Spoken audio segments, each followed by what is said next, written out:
Alors, aujourd'hui, on va s'intéresser de très près à une chaussure de trail qui, comment dire, ne fait pas vraiment dans la dentelle. Voici la Mizuno Wave Mujin 11. Imaginez un peu, un véritable tank pour les pieds, conçu pour affronter les pires conditions. Et c'est cette promesse-là qu'on va décortiquer ensemble.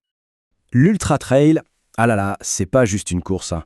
C'est une vraie bataille. Une lutte contre les éléments, la boue qui essaie de vous avaler, les cailloux qui n'attendent qu'une chose, c'est de tordre une cheville, et bien sûr cette fatigue qui s'installe heure après heure. La vraie question c'est comment on fait pour s'en sortir et même performer là-dedans. Eh bien, face à ce défi de taille, l'analyse qu'on étudie aujourd'hui nous propose une solution assez radicale. La Mizuno Wave Mujin 11, elle n'est pas présentée comme une simple chaussure. Non, non. Elle est présentée comme une solution, un bastion, une forteresse pour être précis, conçue pour protéger les pieds de toutes les attaques du terrain. Voilà, une chaussure rassurante, protectrice. Ces deux mots y disent tout. Parce qu'en ultra, on le sait bien, quand la tête commence à lâcher après des heures et des heures de course, la confiance qu'on a dans son matériel, c'est vital, c'est pas négociable. Et c'est pile ça, cette tranquillité d'esprit que la Mujin 11 est censée apporter. Et franchement, il n'y a pas besoin d'être un expert pour le voir. Il suffit de la regarder. Cette silhouette massive. On est à milieu d'une petite ballerine minimaliste. Chaque renfort, chaque détail, tout respire la solidité. Ici, l'idée, c'est pas de faire un chrono sur 10 bornes. Non. L'idée, c'est de finir. Et de finir entier. Bon, assez parlé de l'extérieur. Si on allait voir ce qu'il y a sous le capot de cette fameuse forteresse, qu'est-ce qui la rend si spéciale ? On va commencer par la base, les fondations, l'amorti, la toute première ligne de défense. Alors on a une double mousse, Mizuno Energy et Energy NXT. Ok, c'est bien beau les noms techniques, mais en vrai, ça donne quoi ? Ça veut dire qu'on a un peu le beurre et l'argent du beurre. D'un côté, un confort hyper moelleux, comme un coussin, pour absorber les chocs pendant des heures, et de l'autre, assez de peps de retour d'énergie pour pas s'enfoncer et avoir cette sensation de courir dans du coton. C'est cet équilibre-là qui va sauver les articulations sur le long terme. Ensuite, au cœur de cet amorti, on trouve la plaque Mizuno Wave. C'est un peu le châssis de la voiture, si on veut. Son boulot, il est simple, mais il est crucial. La stabilité. Empêcher le pied de valser à droite, à gauche, surtout quand le terrain devient chaotique. Imaginez la scène. 80e kilomètre, descente super technique, les jambes qui flagellent. C'est là que cette plaque devient la meilleure amie du coureur. Mais bon, un super amorti, une bonne stabilité, c'est bien. Mais si ça glisse, ça ne sert à rien.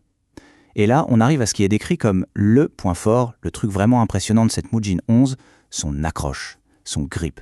Et pour ça, Mizuno a fait appel à un nom que tout le monde dans le milieu du trail connaît par cœur.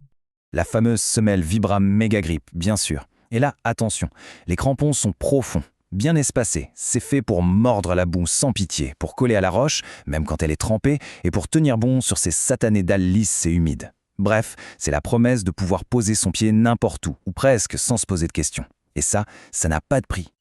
Ok, on a compris. Amorti, stabilité, grip, la totale. Mais est-ce que cette forteresse est vraiment pour tout le monde ? C'est la question. Pour qui est-elle vraiment taillée, cette Mujin 11 ? Bon, le tableau est assez limpide, je trouve. Si l'idée c'est de claquer un temps sur un trail court et rapide, il faut oublier tout de suite. Ce n'est pas son rayon.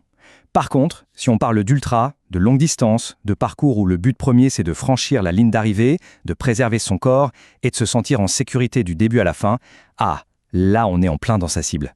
Maintenant, la question qui fâche un peu, comment elle se place, cette Mujin 11, par rapport à la concurrence ? Et là, on tombe sur le grand classique du trail, le compromis. Avec la Mujin 11, on fait un choix très clair. On choisit la sécurité maximale, la protection blindée, la stabilité, et en contrepartie, on accepte d'avoir une chaussure un peu plus lourde, un peu moins explosive que d'autres modèles.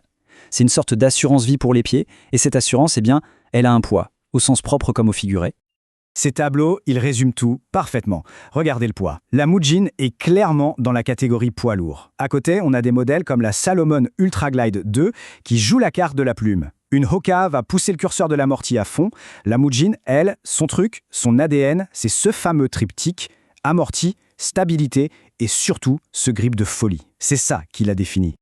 Donc, pour résumer, ce qu'il faut vraiment retenir, c'est que la Wave Mujin 11 est une pure spécialiste. Elle n'essaye pas d'être bonne partout. Non, elle excelle dans des conditions bien précises. Sur le long, le très long, quand le terrain devient un vrai champ de mine et que la fatigue rend chaque pas incertain.